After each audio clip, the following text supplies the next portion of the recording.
¿Cómo iniciamos nosotros la actuación administrativa? Una vez nosotros conozcamos el hecho generador de la infracción, adelantamos todo lo que nosotros tenemos en la DIAN como fiscalización cambiaria. Activamos todas las facultades que ya nosotros vimos que tenemos en el artículo 9 del decreto 2245 y buscamos pruebas suficientes, necesarias, conducentes, que nos acrediten que ese hecho que estoy investigando violó el régimen cambiario. Ahí comienza lo que se llama fiscalización cambiaria. Y ahí comenzamos nosotros con todo esas facultades de control. Exigimos que nos entreguen información, exigimos que nos entreguen documentos, adelantamos visitas, todo lo que sea necesario.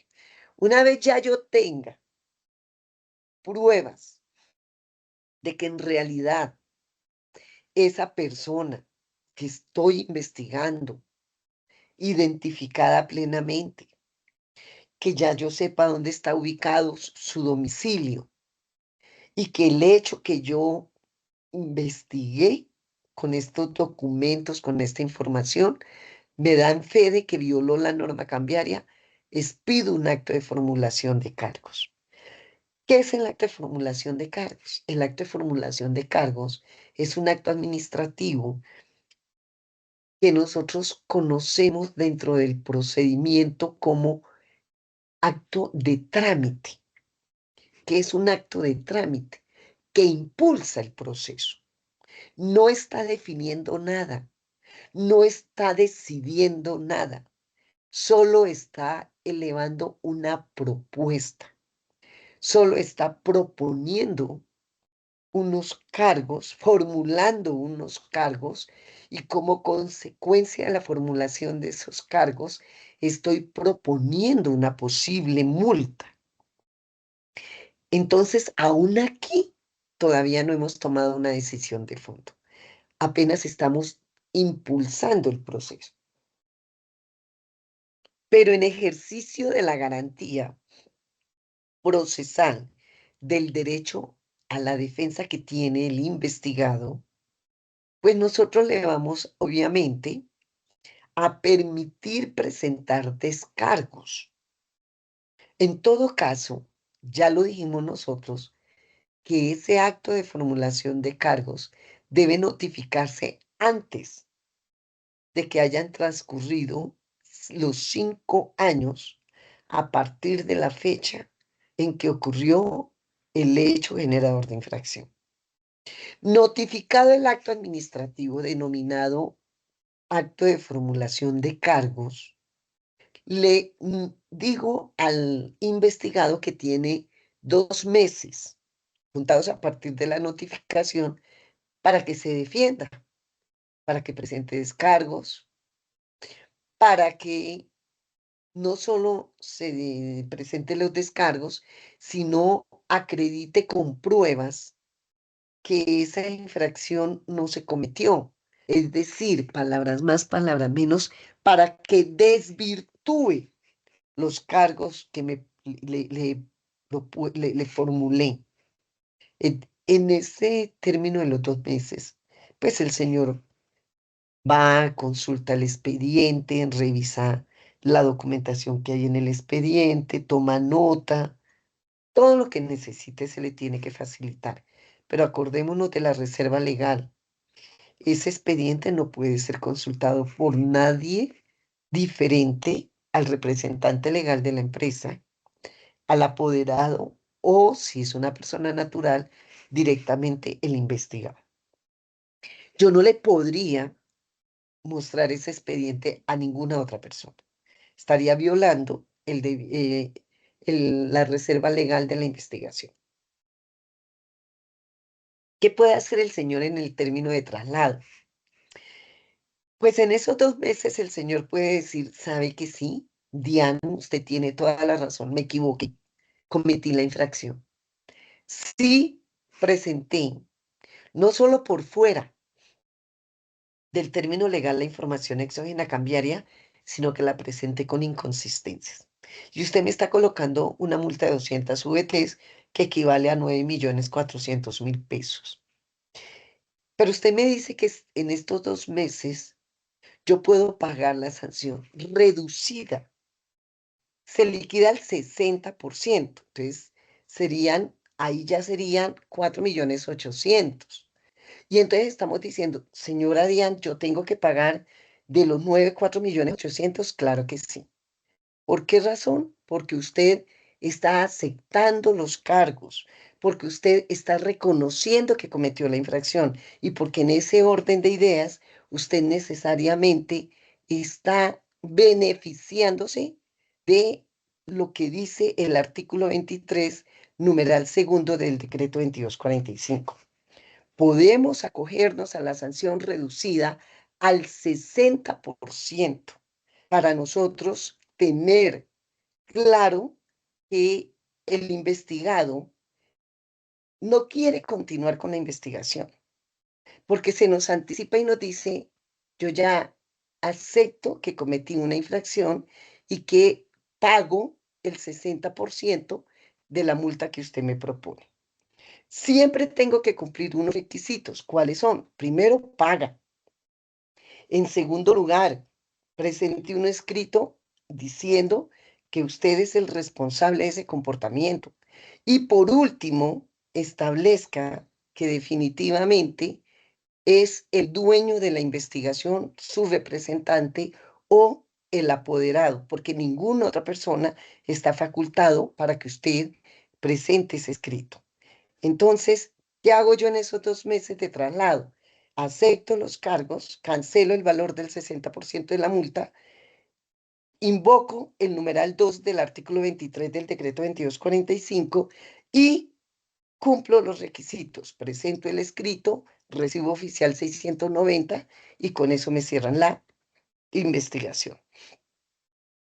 O definitivamente el señor dice, no, ¿sabe qué? Yo quiero controvertir esos cargos. Porque no, yo no cometí la infracción.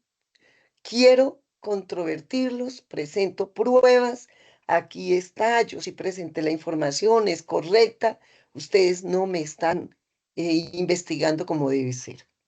Entonces, en ese caso, continúa el proceso administrativo cambiario. Pero también puede suceder que el señor diga, yo me acojo a la sanción reducida, pago el 60%, pero no cumplo los requisitos. ¿Por qué? Porque quien presentó el escrito es otra persona, o porque pagó por debajo del 60%, como lo estaba tasando yo en este momento, en el ejemplo que estaba dando en forma errada. Pagó el 40% porque hizo la multiplicación y dijo, me rebajan el 60, pagó el 40. Pues no, señor, usted se equivocó en la liquidación, tenía que pagar era el 60, no el 40, y por eso vamos a continuar con la investigación. En todo caso, en el acto administrativo que yo decido de fondo, debo decir las razones por las cuales a usted no le acepté el pago de la sanción reducida al 60%, porque se equivocó en la liquidación, porque liquidó el 40 y no el 60, porque no presentó la persona que era, etcétera, etcétera. Como continúa la investigación, ¿qué pasa aquí?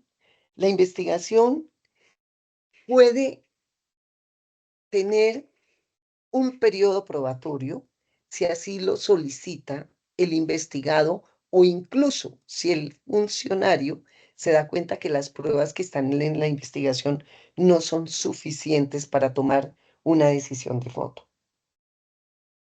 Entonces aquí, ¿qué es lo que podemos hacer? Sencillamente miramos si las pruebas que está solicitando el señor si son idóneas, si son contundentes, si son conducentes, pertinentes, si son necesarias en la investigación. Porque si el señor me está pidiendo cosas que no corresponden, pues sencillamente yo deniego esa práctica de pruebas. Yo le digo al señor, en un acto administrativo que voy a expedir, le niego la práctica de pruebas porque las pruebas que usted solicita no corresponden a la investigación que estoy adelantando.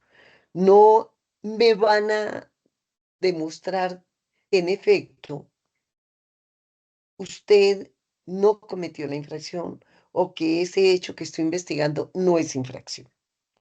Por eso se las voy a negar y contra ese acto administrativo que yo expido negándole las pruebas, pues simple y llanamente procede el recurso de reposición. Entonces allí me están diciendo, me negaron la prueba, pero me están dando el derecho a que yo exponga los motivos por los cuales pedí que se practicara esa prueba. Ejemplo,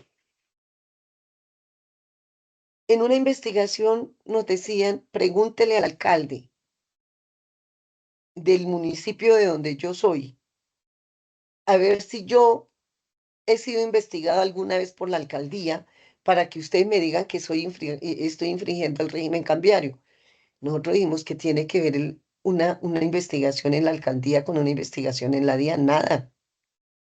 Ahí yo la niego, porque ¿para qué voy a llamar al alcalde a preguntarle si él en algún momento investigó al señor que yo estoy investigando? Eso no es una prueba que me lleve a nada, no es una prueba que me conduzca a nada. Se la niego. Sin embargo, le digo, usted puede presentar un recurso. Ese recurso se llama reposición y usted puede presentarlo dentro del mes siguiente a la fecha en que yo se lo notifique. Y yo tengo 2 meses para resolverlo. Pero si decreto la prueba, porque yo digo, sí, en efecto, el señor me está diciendo que es que hubo fallas en el sistema y que por eso se presentó en forma extemporánea y que aparte de eso, esos datos que él aparecen como inconsistentes son datos que los caracteres cuando se cargaron se desfiguraron por daños en la funcionalidad del prevalidador. Pues yo digo, venga, a mí me parece que sí es importante que nosotros revisemos esa prueba, porque sí está apuntándole a lo que yo estoy investigando, sí está apuntando a lo que yo definitivamente conozco. Entonces, practico la prueba, ordeno la práctica de la prueba, pido una resolución, se la notifico al señor y le digo, abro por 4 meses, puede ser por 4 meses, 3 meses, 2 meses, en todo caso serán máximo 4 meses. Y comienzo a revisar la funcionalidad del prevalidador en el momento en que el señor reportó la información. Pero si la prueba es fuera del país, el término será de 6 meses para practicar esa prueba. Aquí hay algo bien importante. Recordemos que aquí es un momento en el cual nosotros suspendemos términos de prescripción. Es decir, mientras duren los 4 o 6 meses, la prescripción no corre, se suspende, se interrumpe. Vencido el término, continúa la investigación. Cuando yo decido de fondo, término para aceptar la infracción. Expido entonces una vez analizada todas las pruebas se valoran en su conjunto y conforme a las reglas, lo dice claramente el procedimiento administrativo cambiario, conforme a las reglas de la sana crítica. Es decir, tengo que ser objetivo, pero en todo caso me tengo que basar en la experiencia que tengo yo como auditor para mirar si esas pruebas sí son conducentes, si son pertinentes, si son eficaces. Ya tengo plenamente probada la infracción, ya conozco que definitivamente esos hechos que yo investigué sí son generadores de infracción cambiaria, entonces expido la resolución que decide de fondo e impone la sanción. Ojo, que aquí es clarísimo el término, decide de fondo. Es decir, aquí yo ya le estoy diciendo, de aquí para allá, ya la decisión está tomada. No es un acto meramente de trámite como era el acto de formulación de cargos. Aquí ya la decisión está tomada porque las pruebas se valoraron, porque yo las revisé muy bien, porque me di cuenta de lo que usted estaba haciendo y definitivamente así es como procede. Él tiene dos opciones, igual que en el caso anterior.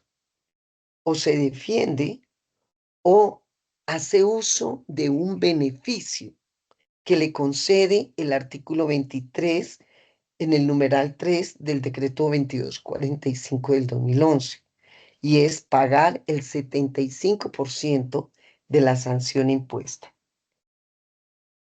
75%. Entonces, incluso aquí es benéfico porque no va a pagar el 100%. Entonces el señor dice, liquido la multa al 75%, presento el escrito eh, aceptando que ya definitivamente cometí la infracción y que no quiero continuar con el proceso, y lo hago a título personal como representante legal o como apoderado. Cuando eso ocurre, entonces, ¿qué hace el auditor? El auditor revisa puntualmente que se cumplan los requisitos, que todo esté conforme como lo señala el procedimiento administrativo cambiario. Y si eso es así, expide inmediatamente una resolución por medio del cual le aceptamos el pago de la sanción reducida al 75%. Ahora, si no cumple los requisitos, se expide una resolución motivada, porque ahí sí tenemos que decirle al señor por qué razón la DIA no acepta el pago de la sanción reducida, y contra esa resolución que niega el pago de la sanción reducida al 75%, le procede el recurso de reconsideración. El recurso de reconsideración, obviamente, es un recurso que se interpone no ante el mismo funcionario, sino ante la división jurídica o la subdirección. De todas maneras, jurídica resolverá los recursos de reconsideración cuando los topes de la multa son muy altos y por disposición legal a ella como función de subdirección de recursos le corresponde fallar estos recursos. Pero el recurso de reconsideración es el derecho, es el escrito por medio del cual el investigado, pues obviamente expone los motivos de inconformidad de por qué me negaron el pago de la sanción reducida al 75% si se cumplía con todos los presupuestos. Ahora, ¿qué sucede? Si el señor dice, no, yo no voy a pagar, no me acojo al beneficio de la sanción reducida al 75%, no me interesa, porque yo sí tengo pruebas, porque yo sí he mirado juiciosamente toda la investigación y me he dado cuenta que ustedes no me valoraron las pruebas como debía, ustedes no me tomaron en cuenta los argumentos que yo expuse cuando me descargué de los cargos formulados. Entonces, ahora sí, voy a interponer el recurso. El recurso de reconsideración debe contener todos los argumentos en los que basa el investigado para su defensa. Lo puede hacer a título personal o a través del apoderado. Aquí sí hay una exigencia y es que quien interponga el recurso tiene que ser directamente el interesado o su apoderado. Y ese recurso de reconsideración no solo debe tener los argumentos que expone el investigado como inconformes, como inconformidad contra la decisión de fondo que se tomó, que fue imponerle una multa por violación al régimen cambiario. Esto se tiene que hacer dentro del mes siguiente a la fecha en que se notificó la resolución que impone la multa. Aporta las pruebas. Otra vez, entonces, en jurídica tenemos etapa probatoria. En jurídica, la división jurídica o la subdirección de recursos, dependiendo de quién vaya a fallar el recurso, puede abrir a periodo probatorio. Pero aquí ya no hay término de suspensión para la prescripción de la acción sancionatoria, porque en todo caso, pues ya se falló de fondo y ya se había notificado dentro de los 5 años el acto administrativo por medio del cual le formule cargos. Pero ojo con esto, porque aquí sí hay algo bien importante que señalar. Aquí nosotros tenemos que esa división jurídica o la subdirección de recursos tiene que fallar ese recurso de reconsideración dentro de los 7 meses siguientes a la fecha en que se interpuso el recurso. Si no se fallan dentro de esos 7 meses, opera algo que se llama silencio positivo. ¿Qué es el silencio positivo? Es que ya la multa es como, por decirlo de alguna manera, un castigo para la autoridad de control por no haberse pronunciado dentro del término para resolver el recurso de reconsideración. O sea, ¿cómo así que un castigo? Claro, porque ya no se puede cobrar la multa, porque yo ya no podría, a pesar de que el señor cometió la infracción, a pesar de que la multa está muy bien liquidada, si transcurrieron los 7 meses y operó el silencio positivo, yo ya no le puedo cobrar la multa. Me toca archivarlo por la ocurrencia del silencio positivo. Y en ese caso, pues a los funcionarios que dejaron vencer ese término, obviamente serán investigados disciplinariamente, porque es una falta gravísima el no pronunciarse dentro de la oportunidad legal. ¿Qué puede pasar? Yo resuelvo el recurso de reconsideración dentro de los términos, valoro las pruebas y pueden tener dos hechos. Una, que en defecto la resolución que impuso la multa está en derecho, se valoraron bien las pruebas, la sanción está bien liquidada, yo no tengo ningún inconveniente. Todo está ok. Confirmo la decisión. Yo, división jurídica, yo, subdirección de recursos, confirmo la decisión contenida en la resolución que impuso la multa y queda en firme esa decisión. Ya contra esa decisión, si ya no procede nada, agotamos lo que nosotros conocemos con el nombre de sede administrativa y si el señor quiere continuar la controversia jurídica, le tocan los estrados judiciales, porque ante la DIAN el proceso ya quedó culminado. Una vez culminado el proceso, como se los estoy señalando, ese acto administrativo presta mérito ejecutivo. Es eso. Es que el acto administrativo que impone la multa, ya fallado el recurso y quedada en firme la decisión de que se impuso la multa, se puede cobrar. Y eso es lo que hacen los compañeros de cobranzas. Ellos inician el proceso de cobro coactivo para que esa multa se pueda cobrar.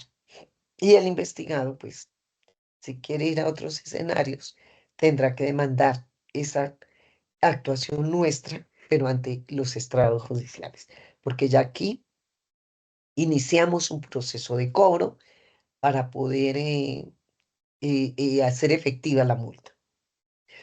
Pero ¿qué sucede si ya analizado el recurso, verificadas las pruebas, analizado los argumentos expuestos en el recurso, encontramos que definitivamente el señor sí tuvo razón y que por alguna falla dentro de la investigación nuestra, no valoramos bien las pruebas, no observamos bien el debido proceso, no se notificó en debida forma el acto de formulación de cargos, etcétera, etcétera? O sea, cuando se evidencia que en realidad hay una clara manifestación violatoria al debido proceso, que hay una falsa motivación, que los términos no son los que ellos se analizaron en la investigación, pues lo que tiene que hacer en derecho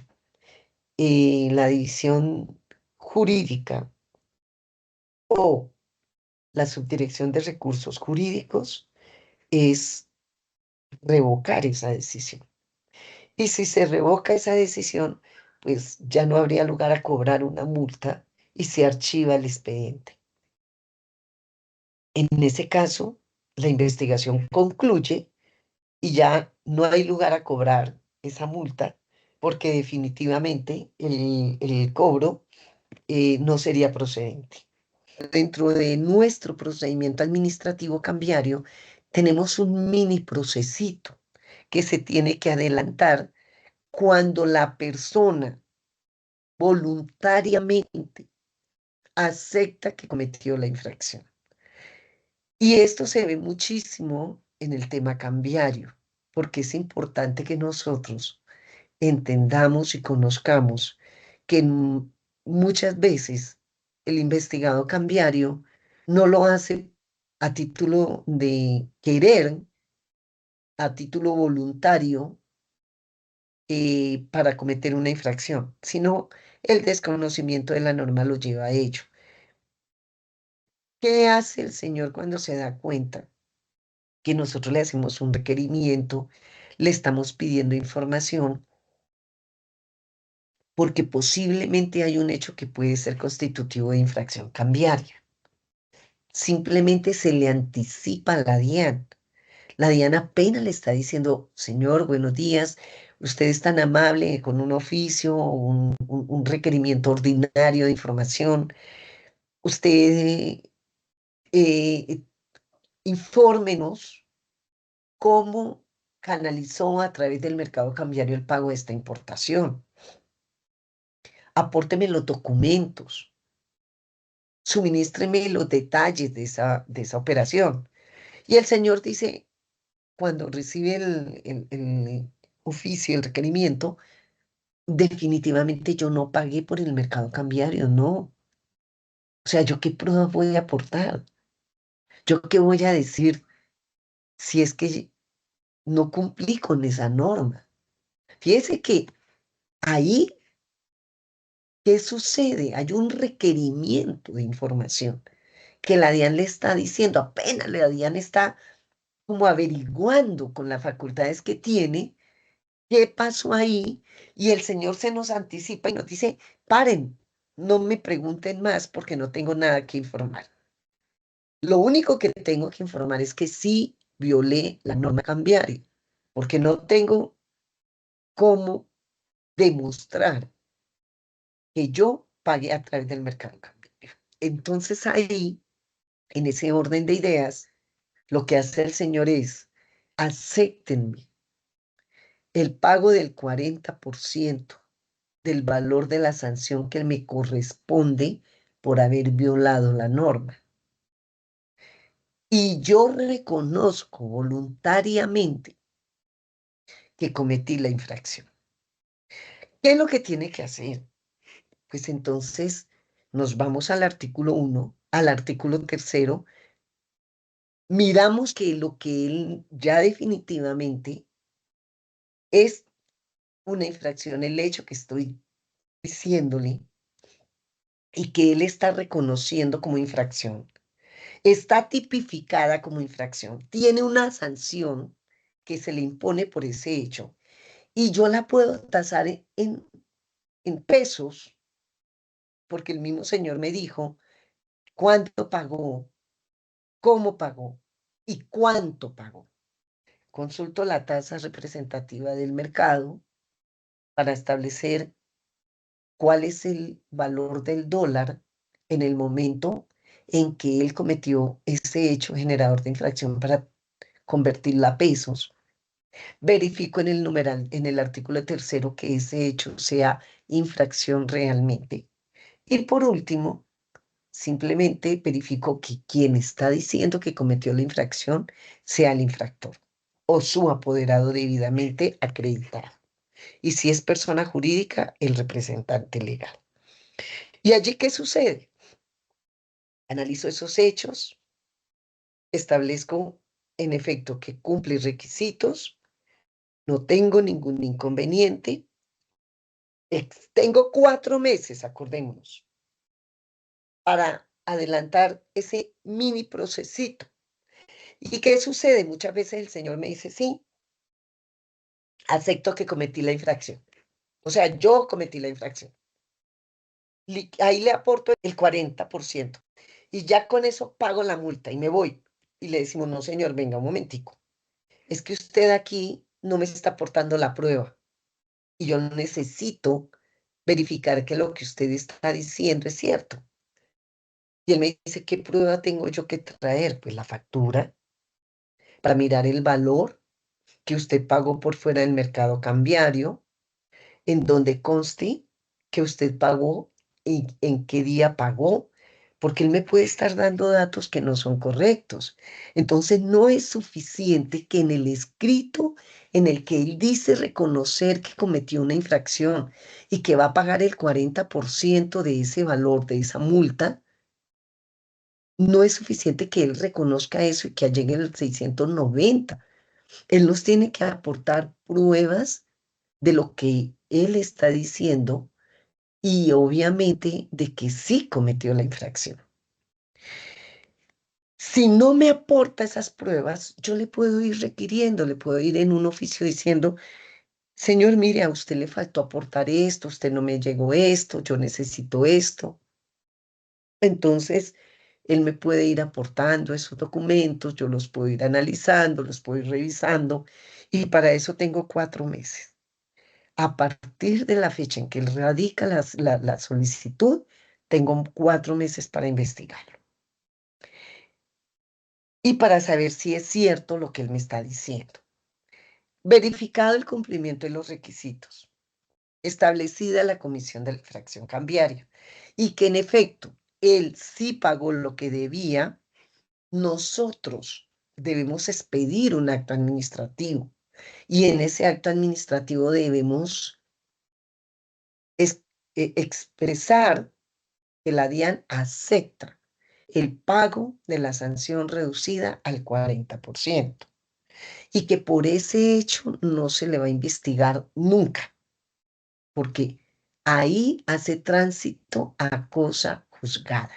Es decir, ya usted voluntariamente dijo que había cometido una infracción, voluntariamente se liquidó la infracción, se redujo la sanción al 40%, aportó el recibo 690 en el que puntualmente se evidencia que pagó en una entidad financiera el equivalente a ese 40%, y ya con eso cumplimos nosotros a cabalidad con la expedición del acto administrativo, se le notifica y con la advertencia de que por esos hechos no los vamos a investigar. No obstante, si no cumple con los requisitos, es decir, ¿cuándo no podría cumplir con los requisitos? La infracción. O sea, el hecho que él dice que cometió como infracción cambiaria no es infracción cambiaria. Un ejemplo, el señor dijo, reconozco que cometí una infracción cambiaria porque yo presté un servicio profesional en el exterior y me traje el dinero en efectivo y no utilicé el canal cambiario. Por esa razón, me liquido el valor de la multa al 40% del 100% de la sanción que me corresponde. Entonces uno va y busca en el régimen cambiario cuál es la obligación que se incumplió. Pero es que servicios no es de obligatoria canalización. Servicios no tiene por qué el señor decir que como no lo trajo por un intermediario del mercado cambiario en La Plata, sino que la trajo como viajero, pues ahí no está cometiendo ninguna infracción. Y no podríamos nosotros aceptarle ese pago de ese reconocimiento de esa infracción. Entonces nosotros le sacamos un acto administrativo motivado, diciéndole precisamente eso, revisada las obligaciones atribuibles al régimen cambiario, se logró establecer que el hecho reconocido como infracción por usted no se encuentra tipificado dentro del artículo tercero del decreto 2245 del 2011 como infracción cambiaria, razón por la cual este despacho niega el reconocimiento, la aceptación del pago de la sanción reducida al 40%, ordena la devolución de esos dineros, porque no nos tocaría quedarnos con ellos, y se le notifica. Entonces, él dice, perdón,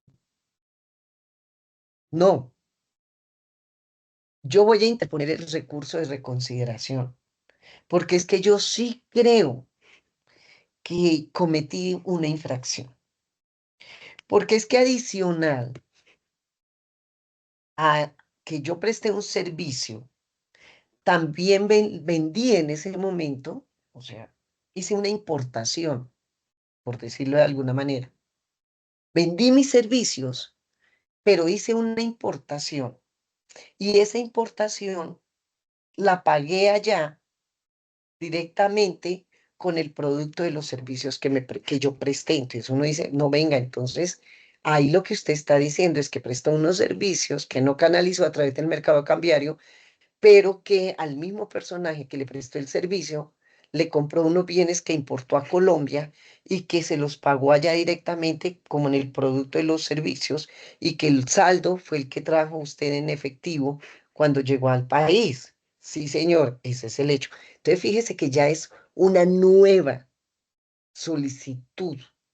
El señor me está, con ocasión al recurso de reconsideración, me está corrigiendo la primera solicitud que hizo porque me le está colocando nuevos elementos, me le está colocando nuevas situaciones y tengo que valorar esos nuevos hechos. En ese orden de ideas, esta nueva solicitud se tramita independientemente a la otra.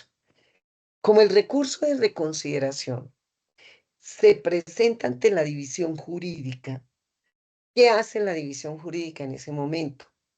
Pues confirma la negación, ¿cierto?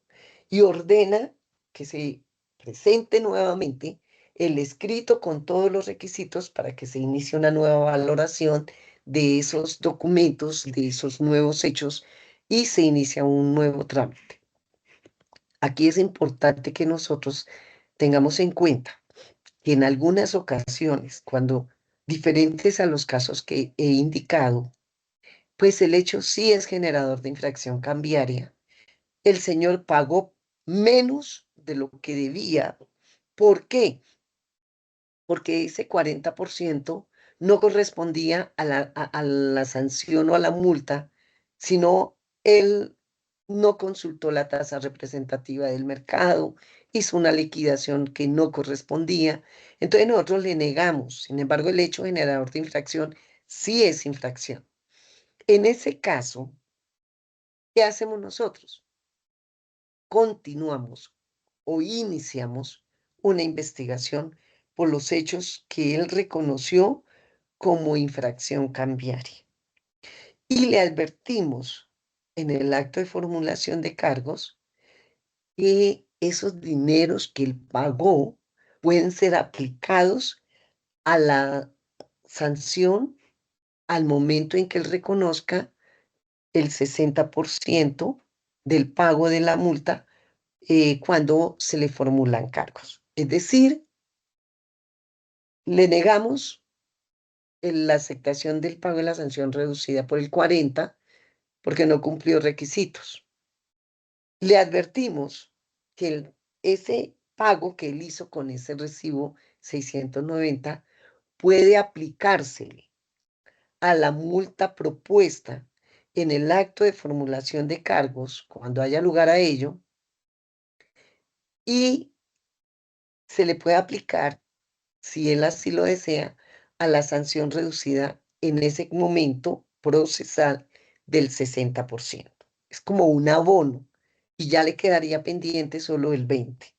Entonces, este mini proceso tiene mucho auge en la DIAN en el tema cambiario, porque a las personas sí les gusta reconocer voluntariamente que se han equivocado, que han cometido errores y que seguramente la forma de anticiparse a un pago de una sanción benéficamente para ellos es esta, 40%.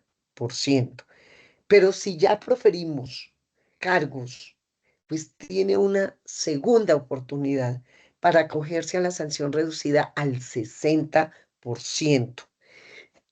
Pero si ya le impusimos la sanción, incluso ya tomamos la decisión de fondo y en una tercera oportunidad de acogerse a una sanción reducida al 75%. Y si ya quedó en firme, la única es que pague el 100% de la multa, porque si él se va al proceso de cobro, en el proceso de cobro hay otras consideraciones que se deben tener en cuenta. Tenemos en el tema cambiario algo muy importante que revisar, porque es que se nos ha presentado situaciones en donde las personas jurídicas a las que estamos investigando se liquidan. ¿Cómo termina un proceso administrativo cambiario? Termina porque pagan la sanción reducida, terminan porque ya se tomó la decisión de fondo y quedó en firme la decisión, terminan porque operó el fenómeno de prescripción de la sanción, de la acción sancionatoria, o porque, y este es un dato importante para lo que tenemos que ver con la responsabilidad solidaria en la investigación cambiaria. Las cuentas finales de la liquidación de una persona jurídica deben estar inscritas en Cámara de Comercio. El acta que contiene las cuentas finales debe estar inscrita en Cámara de Comercio. Y en ese momento ya nosotros no podríamos sancionar. Pero mientras no estén inscritas en Cámara de Comercio y se encuentre en liquidación la empresa, nosotros sí podemos sancionar y sí podemos investigar. ¿Qué sucede? Que cuando las personas jurídicas están en liquidación, la DIAN vincula responsablemente al proceso a los representantes legales, a los socios, a todas aquellas personas que hayan tenido que ver de una u otra manera con el hecho generador de infracción. ¿Qué sucede entonces? Ya la persona jurídica está en liquidación, pero nosotros hemos vinculado a esta persona natural. Si la persona jurídica se liquida e inscribe las cuentas finales después de que ya le hemos formulado cargos, responde solidariamente esas personas naturales que hemos vinculado como solidarias. Pero si nosotros determinamos que se le formuló cargos a ellos, a la persona jurídica, pero no se vinculó a ninguno de estas personas naturales porque al auditor se le olvidó o lo que sea. Y posterior a la formulación de cargos, votan afirmativamente los socios, el representante legal, la liquidación de la empresa y la inscripción de las cuentas finales en Cámara de Comercio, en el acto que decide de fondo, la resolución que impone la multa, podemos vincular solidariamente a socios, representante legal, a quien haya votado afirmativamente por la liquidación de la empresa. Entonces, démonos cuenta que esto es muy importante, porque si nosotros tenemos claro que hay una persona jurídica que está en liquidación, en proceso de liquidación, debemos revisar quiénes fueron aquellas personas naturales que estaban en el momento en que se cometió el hecho generador de infracción y establecer la responsabilidad solidaria y vincularlo de una vez para que ellos puedan pagar la multa, así la persona jurídica ya esté liquidada, sus cuentas estén inscritas y no haya nada que hacer. Y en cuanto a las personas naturales, nos dice el numeral sexto del artículo 31 del decreto 2245 del 2011, que si la persona fallece, no le podemos continuar una investigación. O sea, si ya está muerta la persona, pero si durante el proceso se le formulan cargos y la persona muere, tenemos que terminar la investigación, porque nosotros no la podemos, en ningún caso la podemos vincular a los herederos responsables de una conducta que no cometieron. Por esa razón, esas son las formas en que terminamos nosotros una investigación. O porque operó la prescripción, o porque la persona natural falleció, o porque la persona jurídica se liquidó e inscribió las cuentas finales en Cámara de Comercio, porque pagaron la sanción reducida al 40%, o porque quedó en firme la decisión.